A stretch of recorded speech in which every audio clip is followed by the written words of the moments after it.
Hey guys, Rhett here. What's going on? Have something so awesome for you today. Had to bring this guy in and get him on the channel, get him in front of you. I have a member of the coaching program who has been in the coaching program for about 11 months, going on a year now, right, Cole?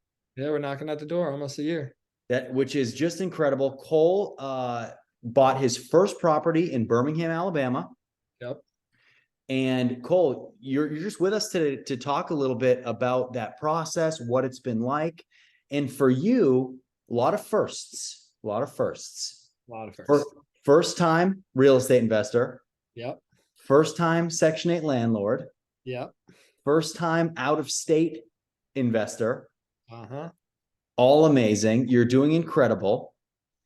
Now, Cole, I'm going to ask you a bunch of questions, but the first question I want to ask you is, how many times have you been to Birmingham, Alabama to check out your rental property?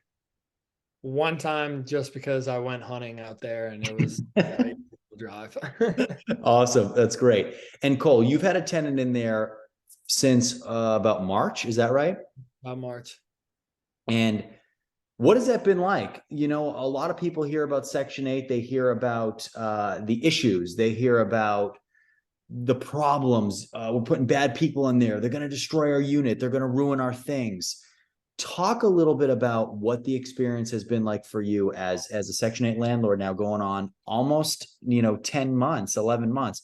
What has it been like for you? I mean, that stigmatism is totally understandable because that's what I was worried about getting into it too.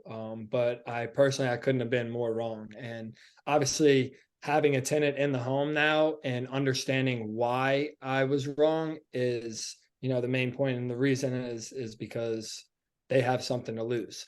If somebody's going to go out there and they're going to pay 1,100 for their rent and it's coming out of their pocket, they're going to feel like they own that house, that that's their home. And when somebody feels like they own something, they're going to treat it how they would. And not everybody is going to treat it how maybe me or you would, where we like to keep it up nice and clean and treat it respectfully. But sometimes they're going to go out there and just destroy it. Well, what we found out is, especially with my tenant, is just they've been very good because they have something to lose. If our property management team has to keep going out there, then all of a sudden they're going to be causing us problems, costing us money. So we're going to have to tell them something to where they're possibly going to lose their stipend. So they have a major thing to lose. And, like I said, our rent being 1,100, if they don't want to lose that 1,100 stipend from the government, then guess what? They're going to keep it nice and tidy and not have our property management team go out there. And that's what it's been thus far. Right. So Cole, you've had a tenant in there for a while. We're going on a year.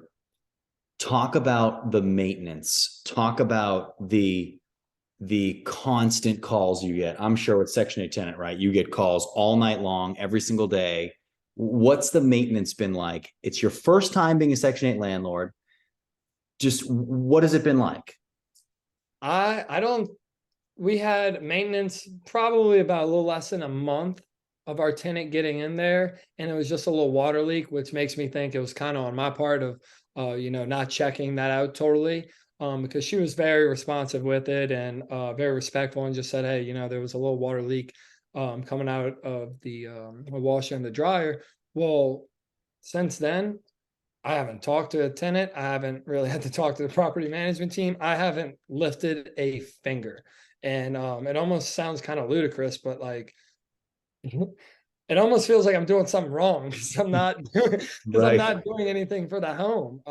But yeah, it's been, I mean, easy. I don't think I've spent more than an hour a month on it, and I'm just rounding it up to an hour just because 0 minutes on it sounds ludicrous. That's crazy. And Cole, one of the things that you have had access to in the coaching program is that team to make it so you don't have to spend any time, right?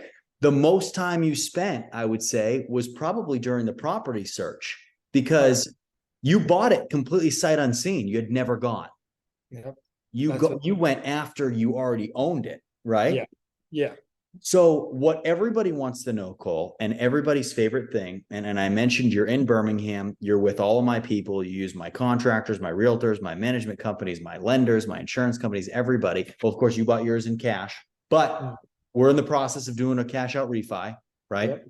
Yep. So talk a little bit about the numbers. You touched on the rent a little bit, 1,100 a month. It's 100% guaranteed by Section 8. Yep. How much money did you buy the unit for? And what did the rehab cost? Yeah. So obviously talking to you about it, getting into the program, I was like, hey, me and my partner are going to go on with $30,000 cash each. So we said, hey, can we get a house for about 60,000?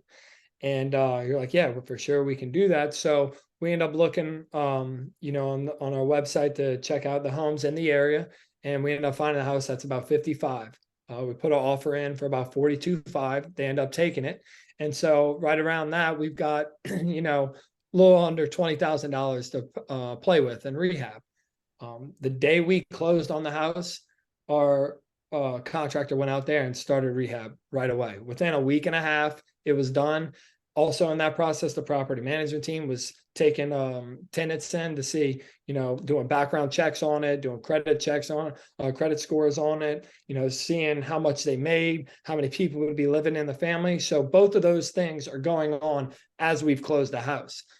Obviously, I didn't have to do much for that. They're going out there checking it out for me, and running it back to me and saying this is what we got. But yeah, so 1,100. No, take it back. We went about 20, a little under 20,000 in rehab. I think we finished right under about 62,000 because we found a little water in the pipes, nothing major. Got that fixed up, and I mean, I could go on to what it's going to appraise now around right now too. And if you want to talk numbers, like Holy that's the cow. exciting part. Yeah. So Cole, you're all into this thing for Mhm. not even 65,000. Not even. You're grossing 1,000 over 1,000, $1,100 a month. Mhm. I know that you've had some contact unofficially with some appraisers and you've been talking to the bank, but what have they been talking about that unit appraising for? Somewhere in between about 87 to about 97 right now, and I've owned the home for 8 months, 9 months. It's madness. It's incredible. The value of that house up, roughly 50% in 8 months. But it's also because you created a home and you Mhm. made that home a cash flowing investment. Yep. And now that cash flowing investment for you is worth so much. And it's now we're not even talking about just the property value, but we're also talking about what the intrinsic value is, what the business value is of that property. So as a cash buyer, Cole, you're in the process right now of refinancing that home. Mhm. So you're pulling the equity that you own out of that property. Yep. You're going to take that cash. And then what are you going to do with that cash? What are some of your plans moving forward?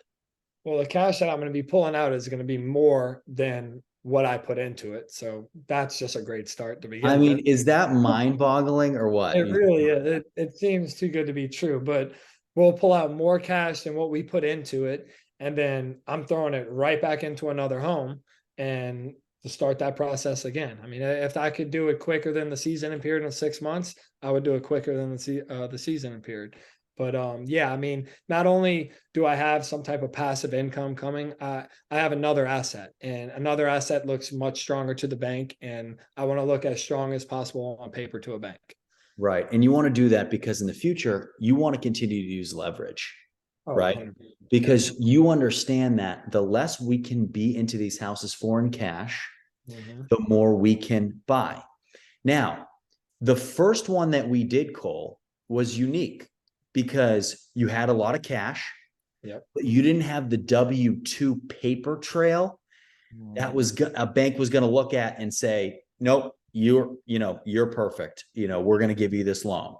So you had to buy in cash. Now, since then, we've partnered with a lot of no doc lenders who will finance you regardless of what your W-2 or your 1099 income looks like. We have the best partners for that as well. But 12 months ago, when you joined the coaching program, we didn't have that. Right. So you bought in cash, and it turned out, I remember telling you, I remember the conversations we were having, cash is king, Yep. because it's going to allow us to do the BRRRR strategy, which is, as you know, the buy, the rehab, the rent, the refinance, and the repeat. And you've done just about all of that. Now, if you guys are wondering, so Cole's been in the program now for just about a year, and he had to wait the 6 months. So he bought the property in March and February. Cole, I think he bought it in February. Yeah, and end of February. We got the tenant in March. It was a really quick process. Yep. And then we had to wait the 6 months. So we're at September, October, and now we've already got the ball rolling for the refinance. So immediately, as soon as you can, we're already moving forward. Oh, yeah. Cole, what is the portfolio size that you think you want down the line? Now you know how easy it is to get one. How many of these things do you want? Is it a number of units you want? Is it a amount of gross cash flow per month that you want? Talk a little bit about, what you see for yourself in the future. Yeah, I mean, obviously, I'm just getting into it, but I see, how well this is, especially with the stock market nowadays. It's just going up and down. It's just kind of like you're rich one day, you go to sleep, you're poor the next day, and Right. this you're not having any type of roller coaster ride. And my goal is I want to start getting to $5,000 in passive income a month, and then after that, I want to bring it up to 10. And then my ultimate goal is I want to have somewhere in the next, 5 to 10 years, I want to have somewhere between 75 to 100,000 in passive income. And if you look at it, like at the picture, and obviously as you go through the process, that's really not that far fetched. No, You've got it's to put your time in, you've got to learn the process, but it's been fun too, because it's not overwhelming. And especially I tried to get into all this about a year before me and you got together and talked about it. And the thing I realized is what you touched on earlier was it's not just the coaching and how you don't overwhelm, it's the people you have set up already. That is the biggest stress relief ever, with having those people on the ground, having these contacts that you've already had, that, all right, when you're ready for the next step, I don't have to go searching and, oh, am I going to be able to trust this contractor or this property management team? They're in the program that you've done and taken the bumps and bruises. So as soon as we're ready to take that next step, let's start the process and go to the next one. So yeah, I mean, that's my ultimate goal. But I'm taking it in stride, and I mean, I'm as excited as I ever been for it. I'm glad to hear that, Cole, and you've been so successful. You have a property that the return is just astronomical. When you pull your money out, and you're going to get more money than you put in. It's just I still have a tough time wrapping my head around that, and to see when that happens for my clients, it makes me so happy. And so, Cole, I'm going to talk about something. I know you didn't want me to talk about this, but I'm going to do it anyway, and I'm going to do it because I think that it's going to help a lot of people out there who are struggling with being an out-of-state investor. Mhm. Now, just like for all my clients, and just like I did for you, I managed the entire rehab for you, right? Mhm. And that was very easy and very smooth. You used all my people, my insurance companies, my realtors, contractors, everything, you name it. People that I've used for literally years and years and years. But what I want to talk about with you is the fact that you are a professional athlete and you are off playing baseball for 9 months a year with spring training and a full 160 game season. And the reason I want to bring that up is you're at the field every day from 11:30 to 11:30 to about 11. right 11:30 for to 11. 7 o'clock game. You're there, of course. Yeah. So during that time, you're out on the field, you're in the locker room. You can't be on your phone. No. You can't have access and you can't be calling realtors and lenders and insurance companies and contractors and management companies, right? You can't. No. So with the team that you have set up, how were you able to rely on them? Were you able to take that team? Keep in mind, it's your first investment ever. You've never bought real estate before.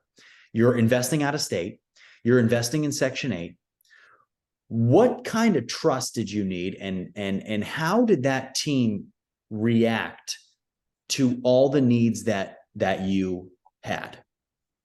I mean, like it was like the back of their hand. I mean, as soon as I was able to call and say, "Hey, yeah, I'm with Brett Wiseman," they're like, "Okay." They know the process. They know what they have to get done. They know the type of business you're going to bring to them, and they understand that, hey, like we're going to get this done. We've already been through it multiple times, so they're kind of answering questions for me that I might not even asked yet. Like, "Hey, look, this is what we're going to do, and by the way, these are the next steps we're going to do." And it's like, well, that's a relief because obviously it being my first home, I'm going through it and I don't know what to expect next. Right. But yeah, I mean, like I touched on, after going through and getting through my first house, I could not imagine not having a team, not having the team that you were able to get me in that area, because that is the sole reason why I didn't take this leap of faith a year before, because I had gotten a pamphlet from one of my other friends and it was like, "Hey, find this, find that." And I'm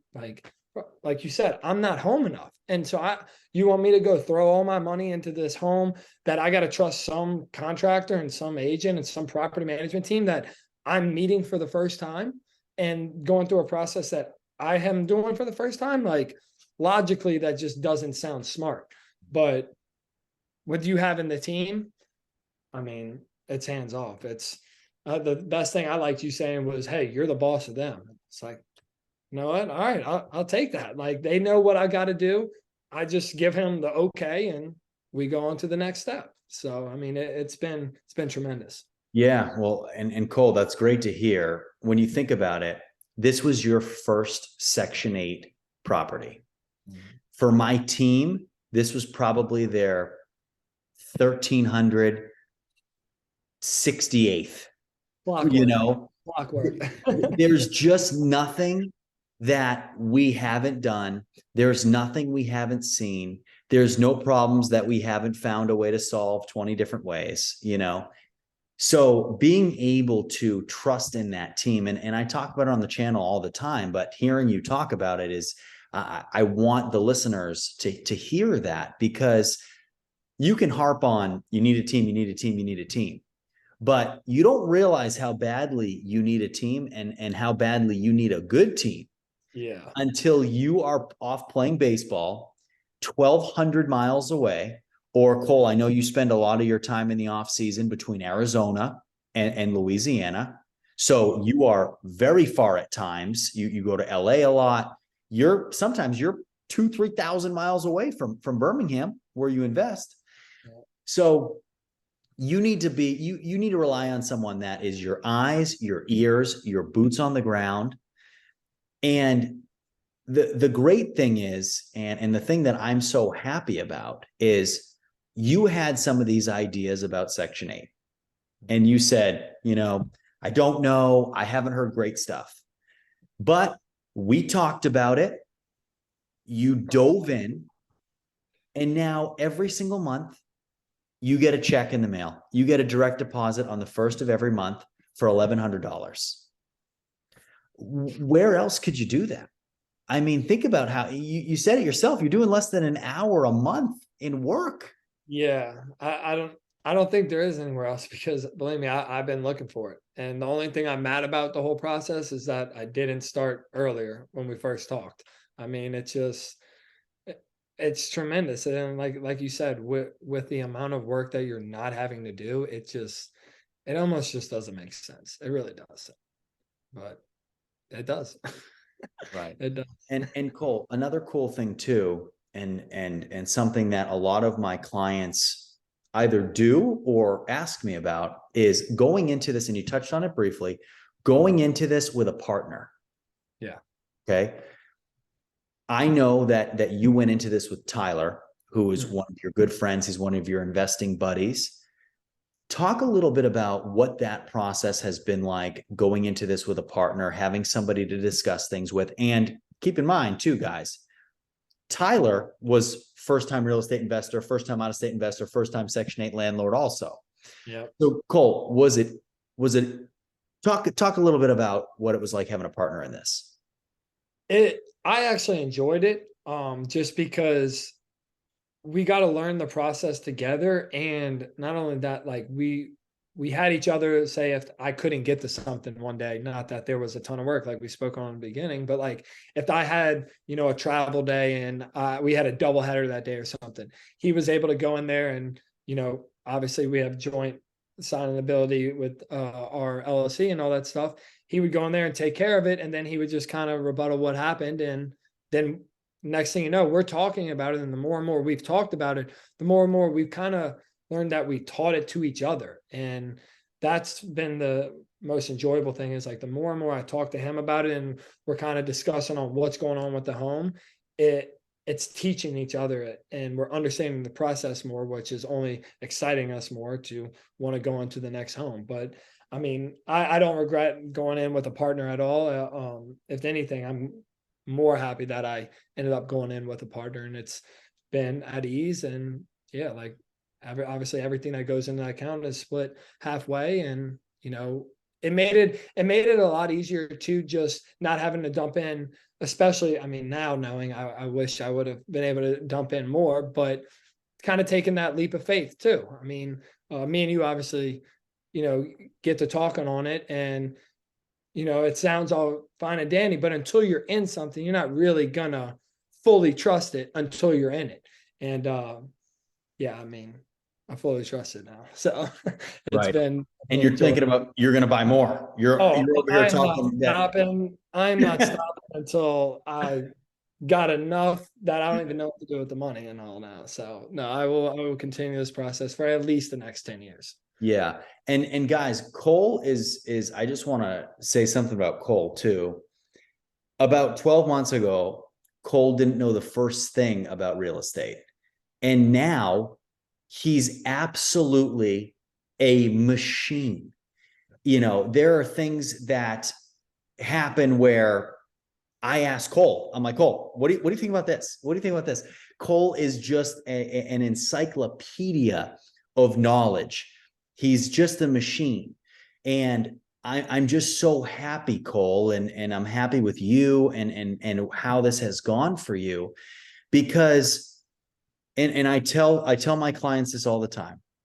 I say, you will learn more with me in the first month, in the first 2 weeks that we're working together, than you have learned in the past 2 years or 5 years of reading books and listening to podcasts and reading Bigger Pockets forums, because you're in it, you're doing it. And you said, you can't ever really trust it till you're in it.